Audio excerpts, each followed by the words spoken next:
Hello students, in this video we are going to study about the some smaller topics which are still remain on this chapter, and after this lecture we will finish this chapter. Clear? So the one topic is remaining in this chapter, and that is your dispersion through prism.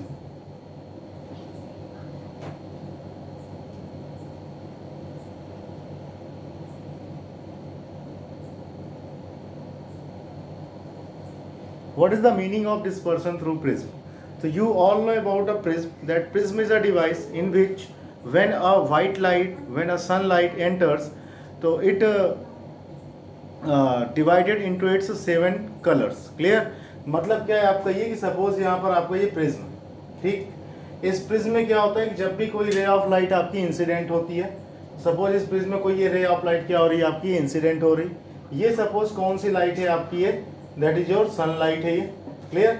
अगर ये sunlight है तो sunlight को ही क्या बोलते हैं अपन यहाँ पर, ये व्हाइट लाइट बोलते हैं। Sunlight is also called your white light. तो जब इस प्रिज्म में ये व्हाइट लाइट क्या होती है आपकी एंटर करती है, तो जैसे ही प्रिज्म से ये पास होती है तो आपको पता है कि ये व्हाइट लाइट अपने 7 कंस्टिट्यूएंट कलर्स में क्या हो जाती है आपकी, ये डिवाइड हो जाती है। ये बात समझ में आ रहा है? ये अगर इधर एक स्क्रीन रख देंगे तो प्रिज्म से जो एक सिंगल व्हाइट लाइट क्या हुई आपकी निकली थी, ये 7 कंस्टिट्यूएंट कलर्स में क्या हो गई आपकी, ये डिवाइड हो गई। इस स्क्रीन पर आपको 7 कलर्स दिखाई देंगे। सबसे नीचे वायलेट कलर दिखाई देगा और फिर सबसे ऊपर कौन सा कलर दिखाई देगा आपका, ये रेड कलर दिखाई देगा।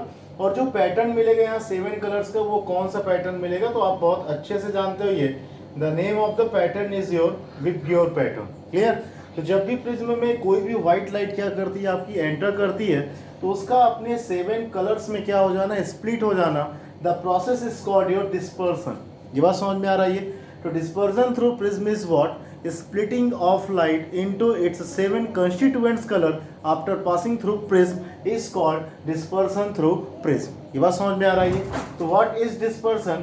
It is your splitting of light into its constituent colors। Clear? The splitting of light into its constituent colors is called your dispersion through prism। Clear? So when white light goes into prism, so prism divided light into its 7 constituents color, and the order of colors is your Wittgenstein। Or in the screen we get violet to red। Clear? और violet सबसे नीचे होगा, red कहाँ पर होगा, सबसे ऊपर होगा, और इसी के पैटर्न में सारे कलर होंगे यहाँ पर आपके, ये दैट इज योर विबग्योर। ये बात समझ में आ रहा है? ये कोई प्रॉब्लम इसमें? तो ऐसा प्रिज्म के पास क्या था, जब पहली बार इसको किया गया तो किसी साइंटिस्ट तब तक ये नहीं पता था कि हमारे व्हाइट लाइट में भी कलर होते हैं। मतलब क्या, ध्यान समझना, ये सब चीज़ें आगे पढ़ोगे, इलेक्ट्रोमैग्नेटिक वेव में पढ़ाऊंगा इसे में, कि जब भी सन से कोई एक सिंगल रे ऑफ लाइट निकलती तो इस सिंगल रे ऑफ लाइट में क्या क्या होता है, ये बात समझ में आ रहा है? तो इसको हमें देखना ये, तो ये कहा जाता है कि जब भी सन से एक सिंगल लाइट क्या होती है आपकी निकलती है, तो इस सिंगल लाइट में बहुत ढेर सारी लाइट्स होती है। एक ही सिंगल लाइट में बहुत ढेर सारी क्या होती हैं आपकी, ये लाइट होती हैं। इसी सिंगल लाइट में कुछ एक्स रेज भी होती हैं आपकी, इसी सिंगल लाइट में क्या होती हैं आपकी, गामा रेज भी होती हैं, इसी सिंगल रेज में अल्ट्रा वायलेट रेज होती है, इसी में कौन सी रेंज होती है आपकी, विजिबल रेंज होती है, इसी में इंफ्रारेड रेज होती है, इसी में रेडियो वेव्स होती हैं। क्लियर? तो यहाँ पर क्या है कि एक सिंगल रे ऑफ लाइट में बहुत ढेर सारी क्या होती हैं आपकी, ये इस तरीके से particle single ray of light की मिलते हैं आपको। क्लियर? सो इसमें गामा रेज भी होता है, अल्ट्रा वायलेट भी होता है, विजिबल रेंज भी होती है लाइट की, इंफ्रारेड भी होती है, और रेडियो वेव्स भी होती है। जो विजिबल लाइट है ये इकलौती एक ऐसी लाइट है जिसके थ्रू अपन ऑब्जेक्ट को देख सकते हैं। लाइट क्या है, तो light is a source of energy जिसके थ्रू अपन ऑब्जेक्ट को क्या कर सकते हैं, देख सकते हैं। तो यहाँ पर ये जो विजिबल रेंज मिलती है लाइट की, इस विजिबल रेंज में जो भी लाइट मिलती है, लाइट की जो वेवलेंथ होती है वो 400 एंगस्ट्रॉम टू कहाँ तक जाती है आपकी, है 700 एंगस्ट्रॉम। ये बात समझ में आ रही है? तो लाइट में क्या होता है आपका, ये डिफरेंट वेवलेंथ का हिसाब किताब मिलता है, और इसमें जो वेवलेंथ होती है वो 400 एंगस्ट्रॉम से कहाँ तक जाती है आपकी, 700 एंगस्ट्रॉम तक जाती है। ये बात समझ में आ रही है? और इसमें टोटल कितने कलर्स होते हैं आपके, 7 कलर्स होते हैं, that is your VIBGYOR colour होते हैं। इस 400 एंगस्ट्रॉम से 700 एंगस्ट्रॉम के बीच में ही सारे कलर्स होते हैं, दैट इज योर विबग्योर। ये बात समझ में आ रहा है? जैसे आप जब रूम में लाइट ऑन करते हो तो आपको रूम पूरा दिखाई देने लगता है, तो जब लाइट ऑन किया तो उसमें ये सारी रेस थी, लेकिन दिखाई देने के लिए कौन सी रेज यूज होती हैं? केवल विजुअल रेज। और विजुअल रेंज में लाइट के कितने कलर्स होते हैं? आपके 7 कलर्स होते हैं, जिनकी वेवलेंथ से 400 एंगस्ट्रॉम से 700 एंगस्ट्रॉम के बीच में वेरी करती। इसमें जो वायलेट कलर होता है इसकी वेवलेंथ कितनी होती है? आपकी 400 एंगस्ट्रॉम। और जो रेड कलर होता है इसकी वेवलेंथ कितनी होती है? आपकी ये 700 एंगस्ट्रॉम। और ये चीज़ आपने पढ़ रखा है, आपको पता है कि जो वायलेट होगा उसकी वेवलेंथ हमेशा रेड से क्या होगी? आपकी ये कम होगी। आपको पता है कि विबग्योर में सबसे कम वेवलेंथ किसकी होती है? वायलेट की। और सबसे ज़्यादा वेवलेंथ किसकी होती है? आपकी ये रेड की होती है। ये बात समझ में आ रही है? तो इसका मतलब क्या है कि लाइट के पास ऑलरेडी ये 7 कलर्स होते हैं और प्रिज्म हमें उन्हीं 7 कलर्स में लाइट को क्या करके देता है? स्प्लिट करके हमें प्रोवाइड करता है। लेकिन जब ये पहली बार किया गया प्रिज्म से, जब ये किया गया कि हाँ प्रिज्म से लाइट पास हुई, 7 कलर्स आ गए, तो कुछ लोगों को लगा कि ये जो 7 कलर्स आए हैं ये इस प्रिज्म ने दिए हैं, ये लाइट के पास कलर नहीं होते, ये प्रिज्म से पास होने के बाद प्रिज्म ने ही अपनी तरफ से वो 7 कलर्स क्या कर दिए? आपकी ये प्रोवाइड कर दिए। लेकिन बाद में ये थ्योरी क्या हो गई? आपकी वैनिश हो गई और ये पता चला कि जो 7 कलर्स होते हैं वो प्रिज्म नहीं देता, वो लाइट के पास ऑलरेडी होते हैं। प्रिज्म उन 7 कलर्स में लाइट को क्या करता है? आपका ये डिस्ट्रीब्यूट करता है। ये बात समझ में आ रही है? तो 7 के 7 कलर्स क्या हो गए? यहाँ पर आपकी प्रेजेंट हो गए। और स्क्रीन पर जो पैटर्न मिला, क्लियर, नीचे वायलेट, फिर indigo, blue, green, yellow, orange और रेड, जो पैटर्न मिला इस पैटर्न को क्या बोलते हैं अपन? ये दैट इज योर स्पेक्ट्रम। कोई प्रॉब्लम इसमें? ये this pattern which is obtained on the screen after splitting of light is said to be the spectrum.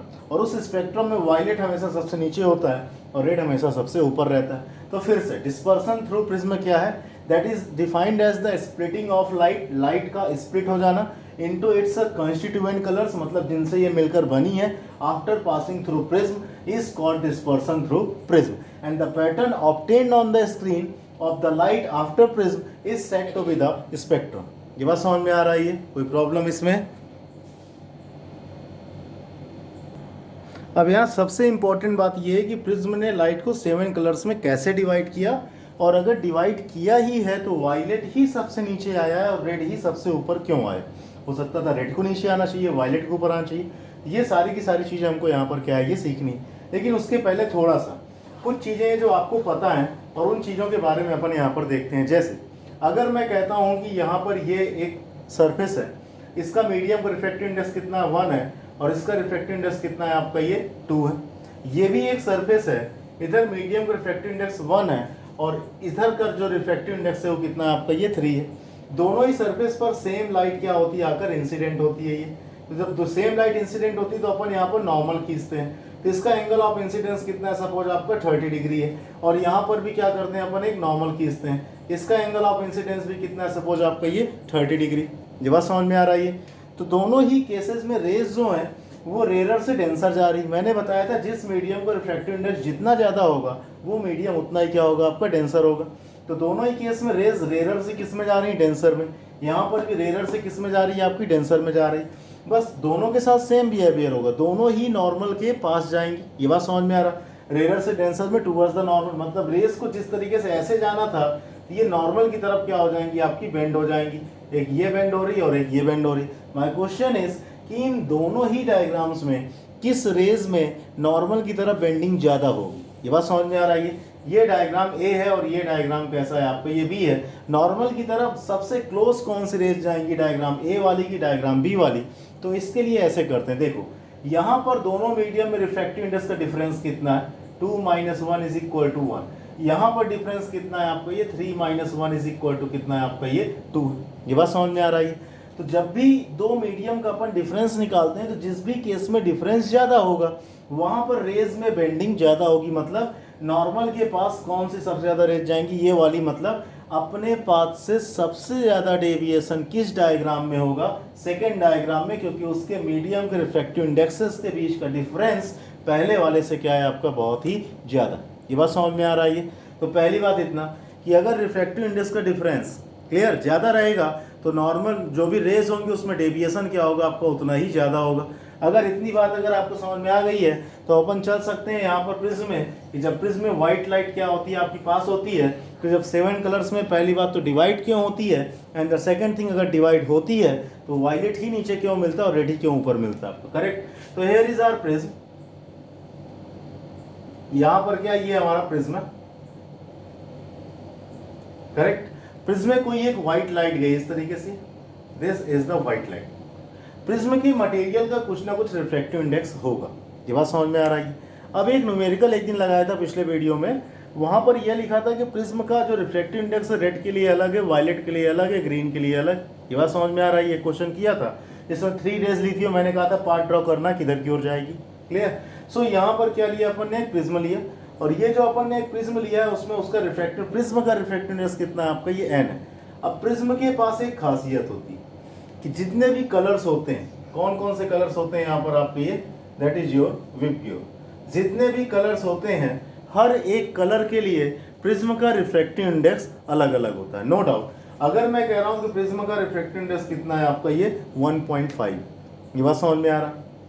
तो वायलेट के लिए इसकी वैल्यू कुछ और होगी, इंडिगो के लिए कुछ और होगी, ब्लू के लिए कुछ और होगी, ग्रीन के लिए कुछ और होगी, येलो, ऑरेंज और रेड के लिए कुछ और होगी, ये बात समझ में आ रहा। मतलब प्रिज्म का मटेरियल डिफरेंट डिफरेंट कलर्स के लिए डिफरेंट डिफरेंट रिफ्रैक्टिव इंडेक्स रखता है, ये बात समझ में आ रही है। और ये मुझे कहाँ से पता चल रहा है, क्योंकि आपको पता है कि refractive index n is equal to कितना होता है आपका, ये C/V होता है।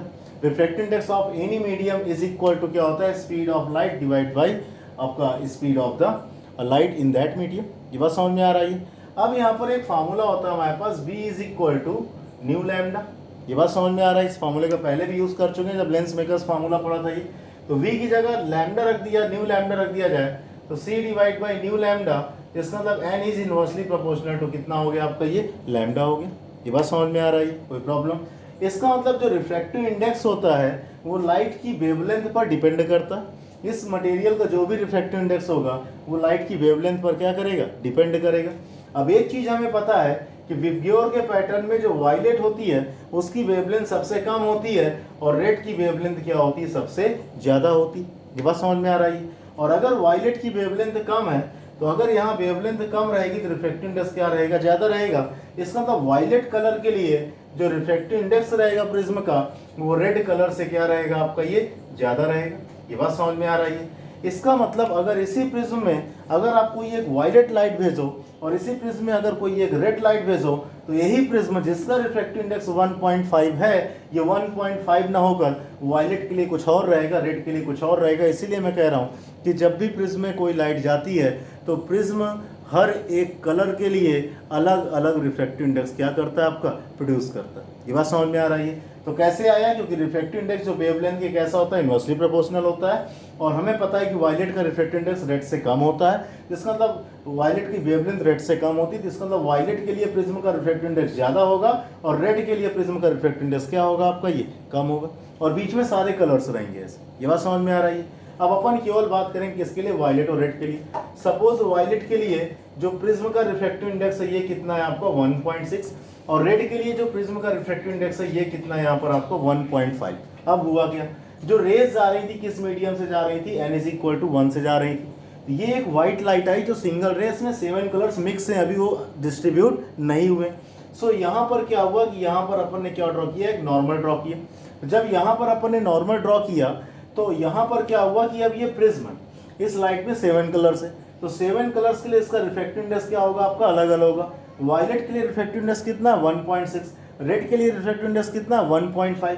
तो जब इसमें से वायलेट लाइट जब अंदर जाएगी तो वो 1 से कहाँ जा रही है, 1.6 में। तो मीडियम में रिफ्रैक्टिव इंडेक्स का डिफरेंस कितना आया, 0.6। जब रेड वाली जाएगी तो वो 1 से किस में जा रही, 1.5 में। तो मीडियम्स के बीच का रिफ्रैक्टिव इंडेक्स का डिफरेंस कितना आया, 0.5। जिसमें डिफरेंस ज़्यादा होगा उसमें डेविएशन ज़्यादा होगा और जिसमें डिफरेंस कम होगा उसमें डेविएशन कम होगा। तो पहले ही फेज से, प्रिज्म के फर्स्ट फेज से ही लाइट अपने 7 कलर्स में क्या हो जाती है आपकी, डिवाइड हो जाती है। तो यहाँ पर ये होता है कि जो लाइट गई है यहाँ पर ये 7 कलर्स में क्या हो जानी है आपकी, डिवाइड हो जानी है। मतलब ये जाना किस तरीके से चाहिए था, बिल्कुल आपको स्ट्रेट जाना चाहिए था, लेकिन ये 2 कलर्स में यहाँ पर डिवाइड कर रहा हूँ, रेड और वायलेट, और बाकी सारे कलर्स इनके बीच में रहेंगे विबग्योर के पैटर्न में।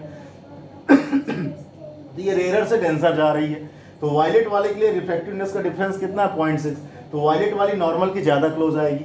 रेड के लिए रिफ्रैक्टिव इंडेक्स का डिफरेंस कितना है, 0.5। तो रेड वाली नॉर्मल की कम क्लोज आएगी। कुल मिलाकर वायलेट में डेविएशन आपका ज़्यादा होगा और रेड में डेविएशन क्या होगा आपका, ये कम होगा।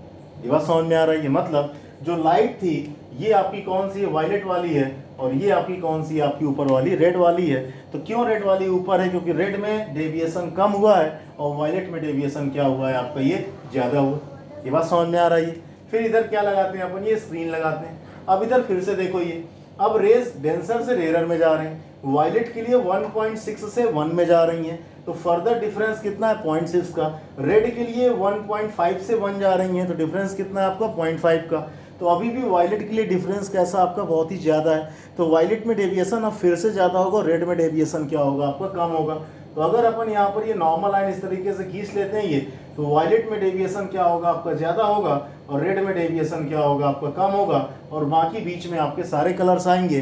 तो पहले ही फेज से क्या हुआ था आपका, ये फर्स्ट फेज से ही ये 7 कलर्स में डिस्ट्रीब्यूट हो गए थे। लेकिन फर्स्ट फेज में जो 7 कलर्स थे वो उतने ज़्यादा क्लियर नहीं थे, उनके बीच में गैप उतना ज़्यादा नहीं था। लेकिन जैसे ही ये सेकंड फेज से जाएंगे तो इनके बीच में गैप और ज़्यादा बढ़ जाएगा, और स्क्रीन पर ये हमें क्लियरली क्या हो जाएंगे आपकी, ये दिखाई देंगे। ये बात समझ में आ रही है। तो इसको आपको लिखना है, क्या लिखना है, जैसे डिस्पर्सन थ्रू प्रिज्म आप हेडिंग डालोगे और इसमें लिखोगे कि dispersion through prism is defined as the splitting of light into its 7 colours after passing through prism. ये बात समझ में आ रहा है। एंड सेकंड क्या लिखना है, इसी के आगे ये, and the pattern obtained on the screen is your called, that is your spectrum. Clear. फिर आफ्टर दैट आपको क्या करना है, ये डिस्पर्सन के प्रोसेस को क्या करना है आपको समझाना है। कैसे समझाना है, सिंस वी नो दैट कि the wavelength of the violet colour is less than the wavelength of the red colour. फिर उसके बाद एक्सप्रेशन लिखना है आपको कि n is inversely proportional to 1/λ। From this expression the refractive index of violet colour is greater than refractive index of red colour, and the material of prism will be have या will provide different refractive indexes for the different आपका colours. Since the refractive index of violet is more than refractive index of red, so the violet rays will deviate more than the आपका ये red raise. ये बात समझ में आ रहा है। वायलेट वाई रेज जो होंगी वो रेड से ज़्यादा क्या हो जाएंगी आपकी, डेविएट हो जाएंगी। Due to which there will generate a gap between red and violet. Clear. और उसी गैप के कारण क्या होता है, 7 कलर्स अपने जो कलर्स होते हैं 7 पार्ट्स में क्या हो जाते हैं आपकी, ये डिवाइड हो जाते हैं। ये बात समझ में आ रहा है। ये कोई प्रॉब्लम इसमें, डन। और next topic in this series your angular dispersion. तो एंगुलर डिस्पर्जन क्या होता है, इसको बहुत ध्यान से देखना। ये एक छोटा सा फॉर्मूला है। सपोज हमारे पास क्या है, एक प्रिज्म। क्लियर। इस प्रिज्म में क्या होता है आपको कि जब भी लाइट जाती है आपकी, तो अभी थोड़ी देर पहले मैंने बताया आपको, ये सपोज लाइट गई। अगर प्रिज्म नहीं होता तो लाइट कैसे जा रही होती, बिल्कुल आपकी ये स्ट्रेट जा रही होती इस तरीके से। लेकिन इस प्रिज्म के होने के चलते लाइट 2 कलर्स में डिवाइड हो गई। यहाँ पर ये कौन सा कलर है, रेड कलर है, और ये कौन सा कलर है आपका, ये दैट इज जो वायलेट कलर। ये बात समझ में आ रही है। और जो रेड वाली थी वो क्या हो गई आपकी, इधर से और थोड़ा सा डेविएट हुई, और वायलेट वाली क्या हो गई आपकी, और थोड़ा सा यहाँ पर ये डेविएट हो गई। ये बात समझ में आ रहा है। ये पिछला ही डायग्राम जो मैंने बताया था। अगर कोई कहे कि रेड कलर का एंगल ऑफ डेविएशन कितना, तो एंगल ऑफ डेविएशन क्या होता है आपका, ये इमर्जेंट रे और इंसिडेंट रे के बीच के एंगल को क्या बोलते हैं आप, एंगल ऑफ डेविएशन। जिसका मतलब आपको क्या करना पड़ेगा, ये इसको आपको यहाँ पर थोड़ा सा बैक साइड ड्रॉ करना पड़ेगा रेड वाले को, और ये जो मिलेगा आप ये कह दोगे ये एंगल ऑफ डेविएशन है किसका आपका, ये रेड कलर का। ये बात समझ में आ रही है। सिमिलरली आपसे कोई पूछे कि वायलेट कलर का एंगल ऑफ डेविएशन क्या होगा, तो आप वायलेट कलर की रेस को भी बैक साइड क्या करोगे, ड्रॉ करोगे, और ये कहोगे ये जो वायलेट कलर की जो रेज हैं, ये रेड है और ये वायलेट। रेड कलर का इंसिडेंट रे के साथ, रेड कलर की इमर्जेंट रे का इंसिडेंट रे के साथ एंगल क्या कहलाएगा, angle of deviation for red colour.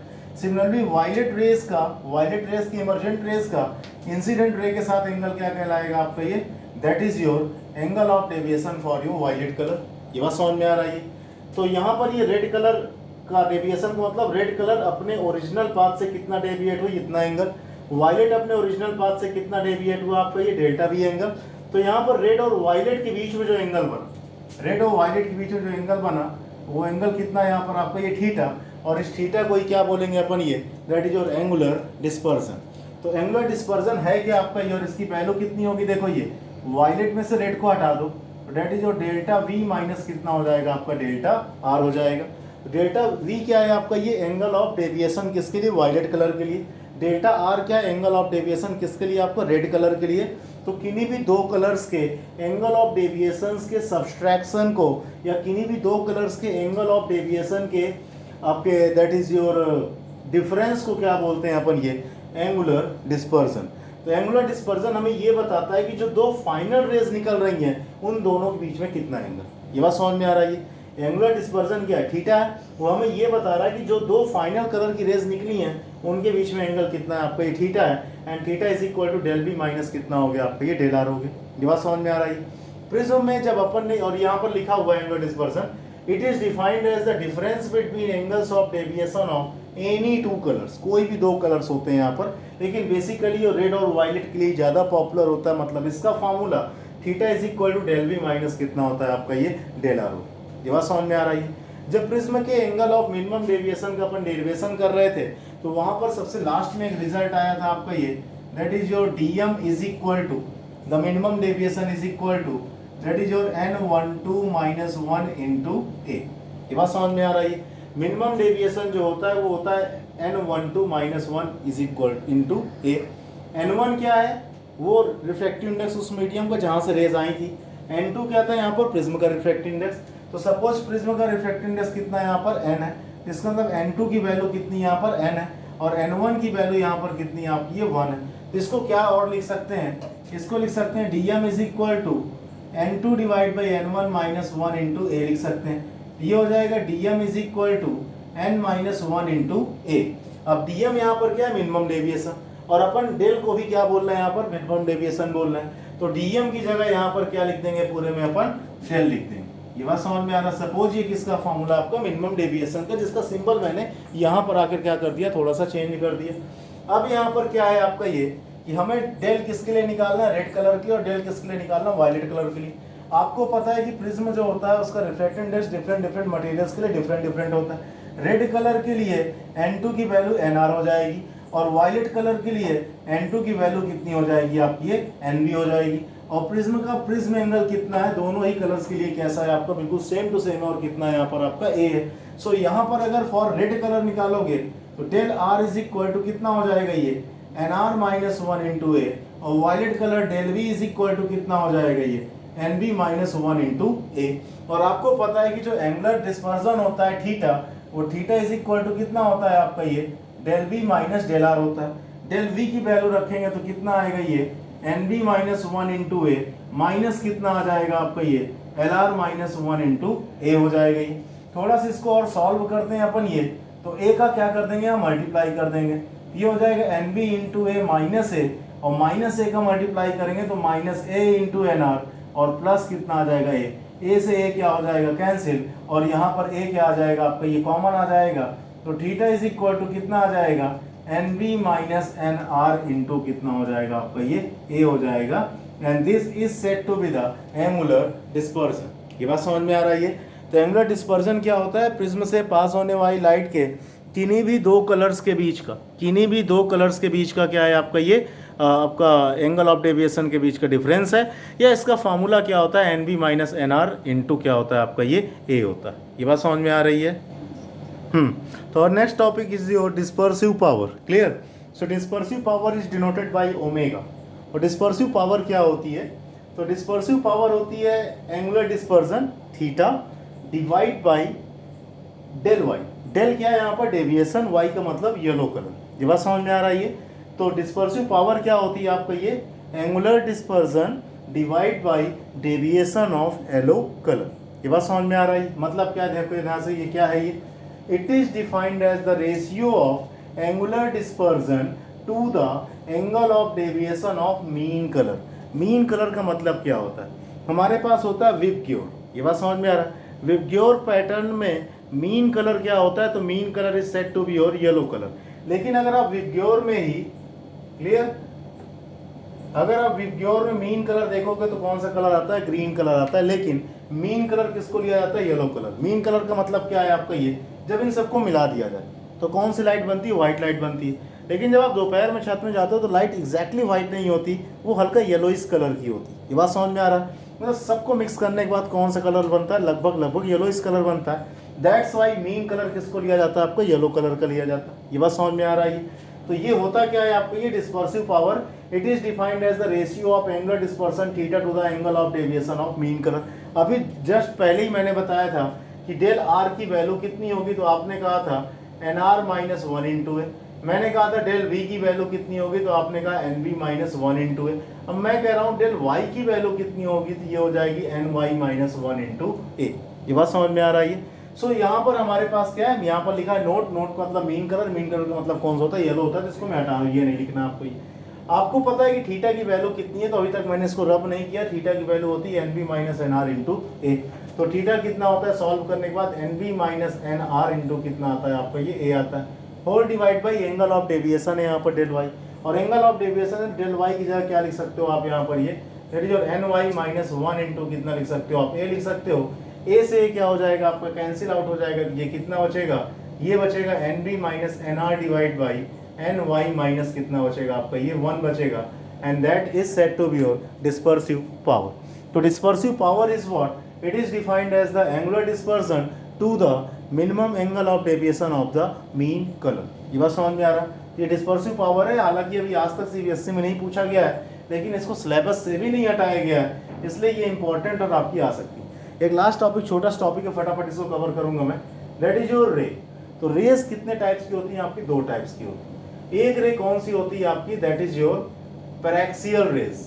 कौन सी रेज होती है आपकी, ये पैरेक्सियल रेज। और दूसरी रेस कौन सी होती है यहाँ पर आपकी, ये that is your marginal rays होती है। ये बात समझ में आ रही है। तो अपन ने जितनी भी रेज इस चैप्टर में पढ़ी है, जितने भी डायग्राम अपन ने इस चैप्टर में बनाए, जो भी रेज ली थी, वो सारी रेस कौन सी थी आपकी, ये पैरेक्सियल थी। और मार्जिनल रेस अभी तक हमने कहीं पर भी नहीं ली। तो पैरेक्सियल रेस ऐसी रेस होती हैं जिनके लिए लाइट के सारे रूल्स क्या होते हैं, फॉलो होते हैं। और मार्जिनल रेज एक ऐसी रेज होती है जिनके लिए लाइट के रूल्स फॉलो नहीं होते। ये बात समझ में आ रहा है। जैसे यहाँ पर अगर मैं बात करूँ रिफ्लेक्शन की, अगर यहाँ पर कोई लाइट आई और इधर की ओर चली गई, इसने एंगल आई बनाया, ये एंगल आर है। और यहाँ पर भी क्या हो रहा है, कोई लाइट आई और ये लौट के चली गई है, इसने भी एंगल आई बना रहा है और ये भी एंगल आर बना रहा है।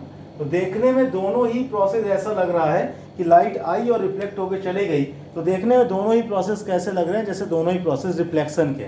लेकिन एग्जैक्ट रिफ्लेक्शन वही होगा जो रिफ्लेक्शन के दोनों रूल्स को क्या करेगा, फॉलो करेगा। और रिफ्लेक्शन में पता होता है कि एंगल आई की वैल्यू किसके इक्वल रहती है, एंगल आर के। और यहाँ पर लिखा है कि angle I does not equal to angle R. तो डायग्राम दोनों को देखने में लगेगा कि रिफ्लेक्शन हो रहा है, लेकिन एग्जैक्टली रिफ्लेक्शन किस में फॉलो हुआ, इसमें। तो ये कौन सी रेज रही होंगी जो रिफ्लेक्शन के रूल्स को फॉलो किए हैं। लाइट के सारे रूल्स को फॉलो करने वाली रेस कौन सी होती हैं, पैरेक्सियल रेस। और लाइट के किसी भी रूल को फॉलो ना करने वाली रेस कौन सी होती हैं आपकी, ये मार्जिनल रेस होती है। ये बात समझ में आ रही है, कोई प्रॉब्लम इसमें, डन। अब पैरेक्सियल रेस क्या होती हैं आपकी, ये ध्यान समझाइए। अब इसको मिरर के लिए भी डिफाइन कर सकते हो और लेंस के लिए भी डिफाइन कर सकते हो। तो बेसिकली इसको मिरर या लेंस किसी के लिए भी डिफाइन कर सकते हो। ये बात समझ में आ रहा है। तो अगर अपन इसको मिरर के लिए डिफाइन करते हैं, तो सपोज ये वाला मिरर ले लिया, that is your concave mirror. तो यहाँ पर इस मिरर के लिए क्या कर रहे हैं अपन, डिफाइन करते हैं। ये बात समझ में आ रहा है। मिरर का जो मिड पॉइंट होता है, इसको क्या बोलते हैं अपन, ये पोल बोलते हैं। क्लियर। तो एक ऐसी रेस यहाँ पर ये कहा जाता है आपका, ये that is your rays which are closer to pole and make small angle of incidence. ये बात समझ में आ रही है। एक ऐसी रेज जो पोल के कैसी रहेंगी, बहुत ही पास रहेंगी और बहुत ही स्मॉल एंगल ऑफ इंसिडेंस बनाएंगे। ये बात समझ में आ रहा। कोई भी रेज लाइट के रूल्स को कब फॉलो करेगी, तो हमेशा एक स्मॉलर एंगल ऑफ इंसिडेंस वाली रेज ही लाइट के सारे रूल्स को क्या करती है, फॉलो करती है। तो पैरेक्सियल रेज एक ऐसी रेज होती हैं जो इसके पोल के बहुत ज़्यादा क्लोज रहेंगी और लाइट के सारे रूल्स को क्या करेंगी, फॉलो करेंगी। और साथ ही साथ एंगल ऑफ इंसिडेंस भी क्या रहेगा, इसका बहुत ही स्मॉल रहेगा। ये बात समझ में आ रही। मतलब दो में से कोई एक सिचुएशन, या तो पोल के बहुत पास रहें और या तो एंगल ऑफ इंसिडेंस क्या होना चाहिए, बहुत ही स्मॉल होना चाहिए। इसमें क्या होता है मार्जिनल रेज में, rays which are away from the pole, और यहाँ पर पोल की जगह एंड की जगह क्या लगा देते हैं अपन, और लगा देते हैं, और having larger angle of incidence. ये बात समझ में आ रही है, कोई प्रॉब्लम इसमें, डन। तो जितने भी आज तक आपने वो किए हैं, डेरिवेशन किए हैं, सारे ही डेरिवेशन में जब भी एग्जाम में आएगा तो लेट अस एज्यूम करते हो ना कि ऑब्जेक्ट यहाँ इमेज वहाँ बने, तो वहाँ पर एक चीज़ और एज्यूम करना है, लेट रेज आर पैरेक्सियल। क्योंकि जब रेज पैरेक्सियल रहेंगी तभी रिफ्लेक्शन होगा, तभी रिफ्रैक्शन होगा। और भी ढेर सारे फिनोमेना आने, अभी नेक्स्ट चैप्टर में इंटरफेरेंस आना है, डिफ्रैक्शन आना है, पोलराइजेशन तो आपके सिलेबस से हट चुका है। तभी सारी पॉसिबल होंगी जब रेज कौन सी रहेंगी, आपकी पैरेक्सियल रहेंगी। रेज अगर मार्जिनल है तो कोई भी रेज आपको कोई भी यहाँ पर फॉलो नहीं होता। इन रेज के बारे में पर्सनली आपसे कोई क्वेश्चन नहीं पूछा जाएगा। हाँ कोई पूछता है तो पहले तो उसको ये बताना है कि एक ऐसी रेज जिसके लिए लाइट के रूल्स फॉलो होते हैं पैरेक्सियल, और जिसके लिए नहीं फॉलो होते हैं मार्जिनल रेज। और भी कोई डीप जाना चाहता हो तो आप बोल सकते हो एक ऐसी रेज जिनके लिए लाइट के सारे रूल्स फॉलो होते हैं, वो रेज हमेशा पोल या ऑप्टिकल सेंटर के क्लोज रहती है, या तो उसका एंगल ऑफ इंसिडेंस बहुत ही स्मॉल होना चाहिए, तभी रेज सारे रूल्स को फॉलो करेगी, and that is said to be your paraxial rays. और इसका जस्ट अपोजिट क्या कहलाएगा, आपका मार्जिनल रेज कहलाएगा। Okay, thank you.